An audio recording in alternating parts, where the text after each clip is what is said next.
संदीप की भाभी सुनीता बहुत ही अकड़ू स्वभाव की थी। संदीप के माता पिता नहीं थे, इसी वजह से संदीप अपने भैया भाभी के साथ ही रहता था।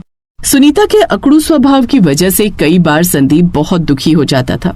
मैं तो इस घर में नौकर हूँ, सारा दिन घर के काम करते रहो। जब सारे कपड़े मशीन में धुल गए तब देवर जी को याद आया कि शर्ट भी धुलने देनी है। सुनीता भाभी, मैंने आपको कल रात बोला था, जब आप कपड़े धोने लगोगे मुझे बता देना। अब मैं कोई टेलीविजन या रेडियो तो हूँ नहीं जो आपको खबर देती रहूं कि मैं कब क्या कर रही हूँ। खुद ध्यान रखना सीखो या ध्यान रखने वाली ले आओ। मैं नौकर नहीं हूँ जो तुम्हारी हर चीज का ख्याल रखे। तभी पड़ोस में रहने वाली शिखा घबराई हुई आ जाती है। संदीप पापा की तबीयत बहुत खराब हो गई है, वो कुछ बोल नहीं रहे। क्या? रुको मैं देखता हूँ, तुम घबराओ नहीं। संदीप और शिखा पड़ोसी होने के साथ साथ अच्छे दोस्त भी थे। दोनों बचपन से साथ में पले बढ़े थे। शिखा के ऊपर अचानक दुखों का पहाड़ टूट पड़ता है। पहले शिखा की मम्मी नहीं थी, अब पिता का साया भी अचानक शिखा के सिर से उठ गया। शिखा के पिता अचानक चल बसे, पर जाते जाते वो शिखा का हाथ संदीप के हाथों में दे गए। ये लो, पहले एक निकम्मे की रोटी पानी के खर्चे कम थे, अब शादी भी की तो एक गरीब से जो दहेज में फूटी कौड़ी नहीं लाई। सुनीता धीरे बोलो, सब आवाज कमरे से बाहर जा रही है। संदीप नई नौकरी ढूंढ रहा है, सुबह ही बोल रहा था। पिछले कितने दिनों से बोल रहा है? मिली तो नहीं ना? एक बोझ पहले ही उठा रही थी, अब दूसरा बोझ और आ गई। सुनीता की बातें संदीप और शिखा ने सुन ली। अगले कुछ दिनों तक सुनीता बात बात पर संदीप और शिखा को सुनाती रही। सब्जी खत्म हो गई है, इसलिए तुम दोनों नमक से ही रोटी खा लो। अब ये तो है नहीं कि हम अपने हिस्से की सब्जी भी तुम्हें दे देंगे। वैसे भी सब्जियां बहुत महंगी हो रही हैं, और तुम दोनों जानते हो तुम्हारे भैया अकेले कमाने वाले हैं और घर में खाने वाले हम 4 लोग हैं। अब तो इतनी महंगाई हो गई है कि बच्चों के लिए दूध ब्रेड भी नहीं खरीद पाती हूँ, क्योंकि तुम दोनों की वजह से खर्च दुगना हो गया है। थोड़ा सोचो और कोई काम करो। सुनीता भाभी, मैं जब से शादी होकर आई हूँ मैं यही सुन रही हूँ कि हम दोनों आप पर बोझ हैं। मुझे बुरा लगता है जब आप ये बातें बोलते हो। संदीप जी, हम दोनों अब यहाँ नहीं रहेंगे। बेकार में हमारी वजह से भैया भाभी परेशान हो रहे हैं। मैं आपको बोल रही हूँ ना, आप मेरे साथ मेरे घर चलो। अभी उस घर का किराया बाकी है, हम आगे बढ़ा देंगे किराया, पर मैं ताने सुनकर यहाँ नहीं रह सकती। नहीं सुने जाते तो चले जाओ ना दोनों। ठीक है शिखा, अब से हम तुम्हारे घर रहेंगे। और फिर संदीप ने अपना घर छोड़ दिया और बराबर में शिखा के घर जो किराए का था उसमें रहने लगा। पर काम करना जरूरी था। सुनो, तुम पापा का ही काम कर लो। पापा बाजार में मटर पनीर की सब्जी और पूड़ी बेचा करते थे। पापा को मार्केट में सब जानते हैं। जैसे पापा काम करते थे मैं वैसे ही तुम्हें बता दूंगी। कम से कम कोई काम तो शुरू होगा। तुम्हें कितनी परेशानी हो रही है शिखा? मेरे पास पैसे नहीं है, सब कुछ तुम्हें ही करना पड़ रहा है। अगर मैं साथ नहीं दूंगी तो कौन देगा? हम दोनों का जन्म जन्म का साथ है। तुमने मेरी ऐसे समय में मदद की थी जब मुझे सबसे ज्यादा जरूरत थी। तुमने मुश्किल की घड़ी में मेरा हाथ थामा। संदीप, तो अब मुश्किल की घड़ी में मैं तुम्हारे साथ हूँ। तुम मटर पनीर की सब्जी पूड़ी का ठेला शुरू करो, देखना तुम्हारा काम बहुत चलेगा। और फिर संदीप ने काम शुरू करने के लिए कुछ रुपए उधार पर लिए और कुछ ही दिनों में संदीप ने अपने ससुर का काम फिर से शुरू कर दिया। बाजार में वो मटर पनीर की सब्जी पूड़ी का ठेला लगाने लगा। घर का काम खत्म करके शाम के समय शिखा भी संदीप का साथ देने के लिए ठेले पर ही आ जाती थी। पहले तो यहाँ कोई बुजुर्ग ठेला लगाते थे ना, अब तुम लगाने लगे हो? भैया जी, वो मेरे ससुर थे, कुछ महीनों पहले उनका देहांत हो गया। अच्छा, ओहो, बड़े दुख की बात है भाई। पर चलो, अच्छी बात यह है कि तुमने अपने ससुर की यादों को जीवित रखा और उन्हीं के काम को आगे बढ़ा रहे हो। धीरे धीरे संदीप के ठेले पर वही ग्राहक वापस लौट आए जो उसके ससुर के समय आते थे। संदीप का काम चल गया और अब उन्हें अच्छी कमाई होने लगी। सुनीता के मन में अपने देवर देवरानी के लिए ईर्ष्या पनप गई। उसे अपने देवर देवरानी की खुशी देखी नहीं गई। वो उनका काम बिगाड़ना चाहती थी। सुनीता भाभी, कल मैं और ये मथुरा वृंदावन गए थे तो मथुरा के पेड़े लाए थे, सोचा आपको भी प्रसाद दे दूं। हाँ, लाओ दो। मथुरा के पेड़े तो मुझे बहुत पसंद है, बच्चे भी बहुत शौक से खाते हैं। और बताओ, काम कैसा चल रहा है? बहुत बढ़िया भाभी, बहुत अच्छा चल रहा है, आप सबका आशीर्वाद है। पर मटर पनीर की सब्जी पूड़ी खाने जरूर आऊंगी। सुनीता ने सोच लिया था कि किस तरह से संदीप का बना बनाए काम बिगाड़ना है। और फिर एक दिन वो अचानक संदीप के ठेले पर पहुंची गई। उस समय कुछ ग्राहक पूड़ी सब्जी खा रहे थे। भाभी, आप आइए ना। हाँ, सोचा मेरे देवर ने नया काम खोला है तो मैं भी देखने आ जाती हूँ। अरे वाह, मटर पनीर और पूड़ी की खुशबू कितनी बढ़िया आ रही है। खुशबू से मुंह में पानी आ रहा है, भूख लग गई मुझे तो। अरे तो रुको भाभी, मैं आपके लिए भी थाली लगा देता हूँ। संदीप ने अपनी भाभी सुनीता के लिए बहुत मन से बढ़िया थाली तैयार की। तभी सुनीता ने अपने पर्स में से एक मरी हुई छिपकली निकाली और मटर पनीर की सब्जी में मिला दी और शोर मचा दिया। अरे ये क्या, मटर पनीर में तो छिपकली है देवर जी, तुम जहरीला मटर पनीर खिला रहे हो। अरे अरे कोई मत खाओ, इस मटर पनीर में छिपकली का जहर मिला हुआ है। कैसा मटर पनीर पूरी वाला है, हमें जान से मारना चाहता है। देख कर नहीं बनाते हो, बिल्कुल भी साफ सफाई का ध्यान नहीं है। मटर पनीर में छिपकली गिरा दी। इस मटर पनीर की सब्जी पूरी वाले की तो पुलिस में शिकायत होनी चाहिए। चलो भाई चलो, सब वीडियो बना लो और पुलिस को बुलाकर इसे पकड़वा दो। सुनीता भाभी, मैं जानता हूँ आपने ये जानबूझकर किया है। आप मेरे से जलते हो ना। अरे मैं आपका सगा देवर हूँ और आपने मेरे साथ ऐसा किया। मेरी बात मानो, मैं बहुत साफ सफाई के साथ सब कुछ बनाता हूँ, यहाँ तक कि मेरी पत्नी भी इसमें मेरा साथ देती है। हम चीजों को बार बार धोते हैं, मैं कभी ऐसी गलती नहीं कर सकता। तभी शिखा भी ठेले पर आ जाती है। ठेले पर ग्राहक संदीप को पीट रहे थे। अगर तुमने गलती की है तो इसमें मैं तुम्हारा साथ नहीं दूंगी देवर जी, तुम्हारी गलती सामने है। देखो मटर पनीर में छिपकली है। कैसी बातें कर रही हो भाभी, शर्म आनी चाहिए आपको। आप मेरे पति पर झूठा इल्जाम लगा रही हो ताकि इनका काम खराब हो जाए। दिखाओ छिपकली को, कौन सी छिपकली है, मैं भी तो देखूं। शिखा की बात सुनकर सुनीता घबरा जाती है, क्योंकि छिपकली को देखकर तो दूर से ही लोग डर जाते हैं। अब उसको हाथ में कौन पकड़े। लोगों ने असलियत तो देखी नहीं। सच तो ये था कि जो छिपकली सुनीता ने सब्जी में गिराई थी वो बिल्कुल असली जैसी दिखती थी, पर वो नकली छिपकली थी। अरे अब देखने से क्या होगा, मेरी कटोरी में है, मैं इसे फेंक देती हूँ। दूर से देखो, हाथ मत लगाना नहीं तो जहर फैल जाएगा। नहीं नहीं, जहर तो फैल चुका है आपकी झूठी बातों का, मैं हाथ में लेकर जरूर देखूंगी। शिखा ने निडरता के साथ मटर पनीर की सब्जी में से छिपकली को पकड़ लिया और सच सामने था। ये देखिए, ये छिपकली नकली है, एक खिलौना जो अक्सर असली छिपकली की तरह दिखती है। आप सब भी अपने हाथ में लेकर देखिए, घबराइए नहीं, ये नकली है। अरे अरे हाँ, ये तो नकली छिपकली है।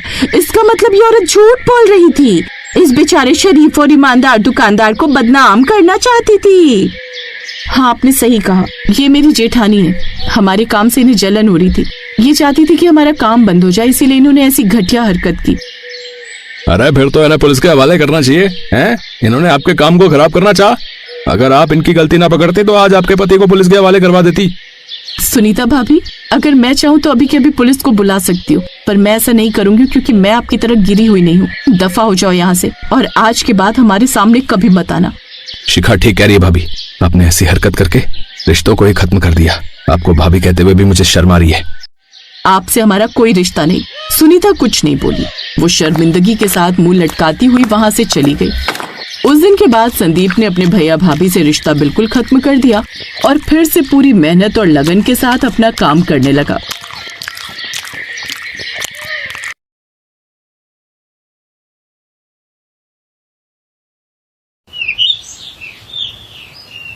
बाबा, आप आज गर्मा गर्म पानी पूरी बनाकर तैयार रखना। आज मेरे साथ सौम्या भी आएगी शाम को आपके हाथ की पानी पूरी खाने। हाँ हाँ लाडो, आज तुम दोनों सहेलियां कॉलेज से लौटते वक्त मेरे ठेले में आना।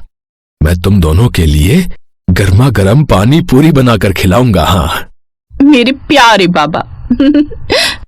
रीना खुशी खुशी बस पकड़कर कॉलेज चली गई। कॉलेज में सौम्या को भी उसने ये बात बताई तो वो भी बड़ी खुश हुई। हाय, हरिया काका के हाथ की गर्मा गर्म पानी पूरी तो मुझे भी बहुत पसंद है। गर्मा गर्म पानी वो तो मैं भी खाऊंगी, वो तो मुझे भी बड़ी पसंद है, मैं भी चलूंगी खाने। ठीक है, फिर तुम दोनों चलना। शाम को रीना अपनी दोनों सहेलियों के साथ अपने बाबा के ठेले पर आ जाती है। हरिया बीच बाजार में गर्मा गर्म पानी पूरी बनाकर बेचता था।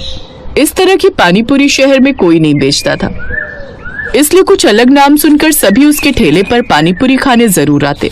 धीरे धीरे रीना भी अपने बाबा से गर्मा गर्म पानी पूरी बनाना सीख गई। ऐसे ही समय बीतता जाता है। कॉलेज की पढ़ाई खत्म करने के बाद दोनों अमीर सहेलियां पढ़ाई करने के लिए बैंगलोर चली जाती हैं और इधर अब रीना के बाबा की तबीयत ठीक नहीं रहती, जिस कारण अब वो ये अपने बाबा का काम संभाल लेती है। वो सारा दिन ठेला यहाँ से वहाँ लेकर पानी पूरी बेचती और गर्मा गर्म पानी पूरी ठेले पर बनाकर आने वाले ग्राहकों को खाने को देती। गर्मा गर्म पानी पूरी खाओ, गर्मा गर्म पानी पूरी एक बार खाओगे बार बार आओगे। आइए आइए, गर्मा गर्म पानी पूरी। कुछ साल और बीत गए और अब निधि और सौम्या की शादी दो सगे भाइयों से हो गई। उनके पति भी अमीर घर से ही थे। वो दोनों उन दोनों का खूब ख्याल रखते।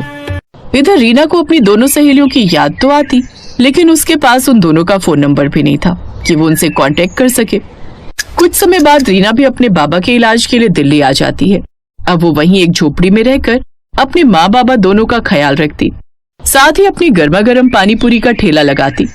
इधर निधि और सौम्या के पतियों का ट्रांसफर भी दिल्ली हो जाता है। फिर एक रोज, सौम्या चलो, आज मैं तुम सबको पानी पूरी खिलाने ले चलता हूँ। तुम सबको तो पता ही है दिल्ली खाने पीने के लिए कितनी मशहूर है। हाँ, फिर तो सभी चलते हैं, बड़ा मजा आएगा। वो सभी सुखीराम पानीपुरी वाले की पानीपुरी खाने खान मार्केट चले जाते हैं, जिसे खाकर सौम्या कहती है, मुझे तो यहाँ की पानीपुरी बिल्कुल पसंद नहीं आई। हाँ सौम्या, और खाकर तो देखो। सौम्या बिल्कुल ठीक कह रही है, वो स्वाद नहीं है इसमें, हमें नहीं खानी और पानीपुरी। पानीपुरी तो हरिया काका और हमारी दोस्त रीना बनाती है, लेकिन पता नहीं अब वो कहाँ है। कमाल है, इतनी बढ़िया तो है। खैर, मैं तो एक प्लेट और खाऊंगी। ऐसे ही समय बीतता है। फिर एक रोज, यार निधि पता नहीं अपनी दोस्त रीना कहाँ होगी, कैसी होगी। कॉलेज छोड़ने के बाद उससे कभी मिलना ही नहीं हुआ। हाँ यार, मुझे भी उसकी बड़ी याद आती है। एक बार जब कानपुर गई थी अपनी कजिन की शादी में तो उसके घर भी गई थी, लेकिन वहां ताला लगा हुआ था। काश वो हमें फिर मिल जाए। ऐसे ही समय बीता। एक रोज सौम्या का पति अंकित, सौम्या कल मेरे ऑफिस के एक क्लाइंट की शादी है, तुम सबको भी वहां चलना है। हाँ, इसीलिए तुम दोनों भी रेडी हो जाना, और माँ और प्रीति भी साथ चलेगी। उसने बार बार रिक्वेस्ट की है कि सबको पार्टी में साथ लाए। अच्छा ठीक है, हम सब तैयार रहेंगे। निधि तू वो पल्स मेकओवर वाले को अभी से बुक कर ले। ठीक है, मैं आज ही फोन कर देती हूँ। फिर अगले दिन वो सभी शादी में तैयार होकर चले जाते हैं। वो एक काफी बड़ी पार्टी थी जिसमें तरह तरह के स्टॉल लगे हुए थे। वो दोनों एक तरफ खड़ी थी, तभी उनकी ननद प्रीति आती है। निधि भाभी, सौम्या भाभी, आप यहाँ के गोलगप्पे खाकर तो देखो, कसम से आज तक इतने अच्छे गोलगप्पे आपने नहीं खाए होंगे। अरे नहीं प्रीति, हमें नहीं खाने। वो सच कह रही है बहू, तूने यहाँ के गोलगप्पे खाए ना तो तू अपनी उस दोस्त के गोलगप्पे भी भूल जाएगी जिसकी तुम दोनों तारीफ करती फिरती हो। निधि और सौम्या दोनों उस पानीपुरी के स्टॉल पर जाती हैं जहाँ वो खाती हैं गर्मा गर्म पानीपुरी। अरे ये गर्मा गर्म पानीपुरी, इनका स्वाद तो बिल्कुल ऐसा है जैसे अपनी रीना के बाबा बनाते थे, और रीना भी। अरे भैया, ये गोलगप्पे किसने बनाए हैं? बहन जी, ये तो अंदर एक मैडम बनाती जा रही है और इस स्टॉल पर हम बेच रहे हैं। ये तो वही गोलगप्पे। जल्दी चल सौम्या। वो दोनों अंदर जाती हैं जहाँ रीना गर्मा गर्म गोलगप्पे बना रही थी। सौम्या और निधि को वो देखती है तो बड़ी खुश होती है। सौम्या, निधि, तुम दोनों यहाँ, तुम दोनों की शादी हो गई, कितनी अच्छी लग रही हो तुम दोनों। ये सब छोड़ और आकर पहले हमारे कलेजे से लग जा यार। ये बता रीना, तू इस हालत में कैसे? इतनी पढ़ी लिखी होकर भी तू ये सब शादी में गोलगप्पे बनाकर बेच रही है। क्या बताओ दोस्त, इस गरीब की जिंदगी में ना जाने ऊपर वाले ने कितने दुख लिखे हैं। कॉलेज खत्म होने के बाद अचानक बाबा की तबीयत खराब रहने लगी, इसलिए घर खर्च चलाने के लिए मैं पानीपुरी बनाकर बेचने लगी। फिर बाबा के इलाज के लिए मैं उन्हें दिल्ली ले आई, लेकिन एक रोज अचानक उनकी मौत हो गई। खुद को संभालिए, अब वो कभी नहीं लौटेंगे। इन्हें कैंसर की बीमारी थी जो इनके लंग्स तक फैल चुकी थी। फिर खुद को संभाल कर रीना ने अपने पिता का दाह संस्कार किया, लेकिन पिता के जाने के बाद उसकी माँ भी सदमे में चली गई और उन्होंने भी बिस्तर पकड़ लिया। और फिर एक रोज, मेरी बच्ची, मेरे अलावा तेरा इस दुनिया में है ही कौन? अगर तेरे हाथ पीले हो जाते तो मैं बेफिक्र होकर मर सकती थी। नहीं माँ, मैं बड़े से बड़े अस्पताल में तेरा इलाज कराऊंगी। रीना ने दिन रात पैसे जमा किए थे। उसके पास जो भी थोड़ी बहुत जमा पूंजी थी वो सब माँ के इलाज में खत्म हो गई। साथ ही कुछ पैसा कर्ज पर उठाती है, लेकिन वो भी खत्म हो जाता है। और इन सब के बाद भी वो अपनी माँ को नहीं बचा पाई। तू भी मुझे छोड़कर चली गई माँ, अब मैं अनाथ हो गई, मैं किसके भरोसे रहूंगी? अब मैं थकी हारी काम से आऊंगी तो कौन मेरे सर पर प्यार से हाथ फेरेगा माँ? कौन? उस दिन के बाद मैं अकेली दिल्ली की सड़कों पर गर्मा गर्म पानी पूरी बनाकर बेचने लगी और अपना पेट पालने लगी और शादी ब्याह के ऑर्डर भी लेने लगी। तू मत रो रीना, अब तू अकेली नहीं है। तेरे पास तेरी ये 2 सहेलियां हैं, यानी कि बहनें। अब से हम तेरा खूब ख्याल रखेंगे। हाँ चलो, तुम्हें सबसे पहले अपने ससुराल वालों से मिलवाते हैं। वो दोनों रीना को अपने ससुराल वालों से मिलवाती हैं और सारी बात बताती हैं। अब वो सौम्या को अपने घर में ही रहने के लिए कमरा दे देते हैं। साथ ही उसके लिए एक बड़ी दुकान भी खुलवा देते हैं जिसमें वो गर्मा गर्म पानी पूरी बनाकर बेचती है। अब उसका काम और भी अच्छा चलने लगता है और कुछ ही दिनों में वो खुद का रेस्टोरेंट खोल लेती है। फिर कुछ समय बाद अंकित के एक दोस्त को रीना पसंद आ जाती है और वो उससे शादी कर लेता है और अब रीना भी खुशी खुशी अपनी जिंदगी जीती है।